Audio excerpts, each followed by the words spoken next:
Welcome to the Resource Nexus podcast. As always, you can check out the full article along with stats and opinions at theresourcenexus.com.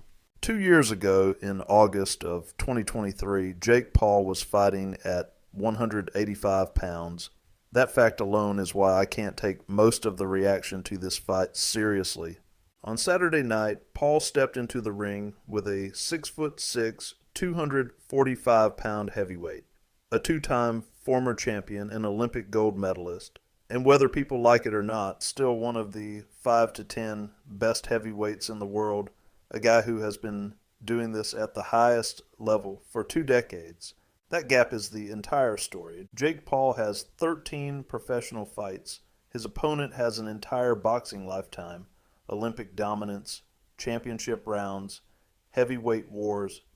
Fighters don't make that kind of jump. Not directly, almost ever. Even all-time greats who moved up in weight, Roy Jones Jr. included, picked their spots carefully. They didn't walk straight into the ring with a 6'6", 245 heavyweight built to erase mistakes, and yet Paul did. The strategy was obvious because it had to be. Paul circled, he ran when he needed to, he limited exchanges, and he hoped to time something when Joshua stepped in. That wasn't cowardice, that was survival. It was literally the only way this fight could exist past the opening rounds. What surprised me wasn't the approach, it was how long it worked. Paul lasted 6 real rounds, he landed 9 of 22 power punches, he absorbed shots that would have folded plenty of professional heavyweights, and he stayed upright far longer than I, or most people, expected. Joshua clearly respected Paul's power enough not to recklessly chase him down. And that turned the fight into this awkward, tense stalemate where neither man could fully open up without consequence. Eventually, reality won. Paul gasped, his legs went, his jaw broke, but he didn't quit. I've seen all the comments saying the fight was scripted or staged. That's always the reaction when something doesn't fit neatly into people's mental model of what boxing should look like. Or, let's be real, when people just want to hate on Jake Paul. But anyone who has actually watched real fights or understands what heavyweight punches do knows how quickly that theory falls apart. Fighters don't script broken jaws, they don't choreograph exhaustion, and they don't fake the kind of cumulative damage that leaves someone unable to chew food by the 6th round. It was pretty clear both guys were throwing shots with real intention to knock each other out. In a sport where an average of about 13 fighters die every year worldwide, this wasn't cosplay. Paul could have taken a dive long before things turned ugly. He didn't. He stayed in there. He took punishment. And he accepted real risk, the kind of risk fighters spend entire careers trying to avoid. And that's the part people don't want to acknowledge. And this was stupid. It was insane. It was smart financially and strategically. And it was brave all at the same time. Fighters don't go from 185 pounds to fighting super heavyweights because the human body isn't built for it. The force is different. The margins disappear. Paul was never supposed to survive 6 rounds against a heavyweight of this size and pedigree, but he did. And in the process, he showed something even his critics have to grapple with. His chin is better than advertised. His conditioning held longer than expected. And his power, while not elite, was real enough to earn respect from a world-class heavyweight. You don't have to like Jake Paul to admit that. I don't. But I came away more impressed by his skills, and honestly, I was already impressed by the balls. This wasn't scripted, in my opinion. There were too many moments where things could have gone catastrophically wrong. Paul didn't step into that ring without stakes, real ones. He risked permanent injury. He risked never being the same again, even death. That's a real thing in boxing. And for much smaller fighters than the one he fought. Today, he's probably eating through a straw. Most fighters spend their entire careers navigating danger carefully, choosing opponents, managing weight, climbing divisions inch by inch. Paul skipped the entire process and walked straight into the most unforgiving division in the sport against a man built to punish mistakes. He didn't win. But from where I'm sitting, he proved something anyway.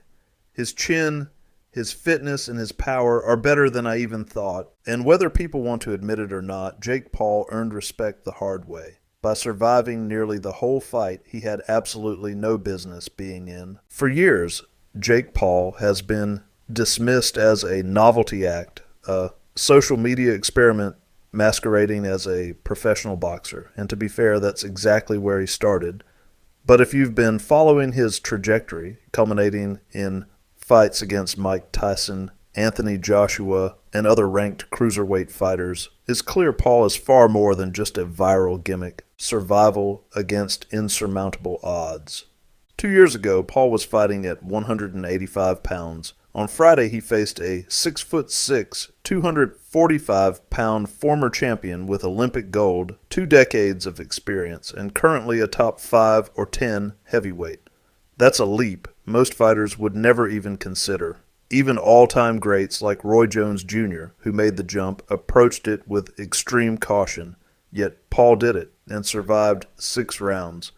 This wasn't luck. This was skill, strategy, and preparation. Paul circled, picked his spots, and timed counters with precision. Joshua respected Paul's power, which meant he couldn't just plow forward.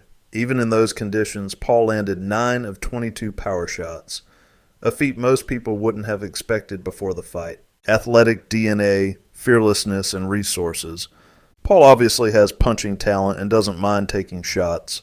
His athletic background, Logan Paul having some Division I college wrestling ability, suggests elite athletic DNA runs in the family. More importantly, Jake clearly has the mental makeup of a fighter, fearless enough to step into the ring against far bigger, more experienced opponents. Combine that with the resources, money, and time he has at his disposal, and you start to see how it's possible to shortcut the traditional path to becoming a strong fighter in ways that only someone with elite talent like Anthony Joshua could normally access at a young age through sponsorships, smart fight selection, and record.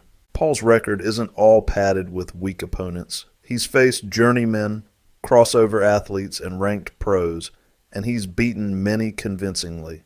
A few standouts in the cruiserweight division who carried rankings include Andre August, 10-1, Ryan Borland, 17-2, Julio Cesar Chavez Jr., 54-6. He's been ranked as high as 106th in the world at heavyweight and currently sits 140th out of 1,603 fighters on BoxingRec. For reference, when he fought Tyson, he achieved an updated heavyweight ranking of 106th globally and 22nd among 350 U.S. heavyweights, reflecting his wins over multiple ranked cruiserweights and the victory over Tyson.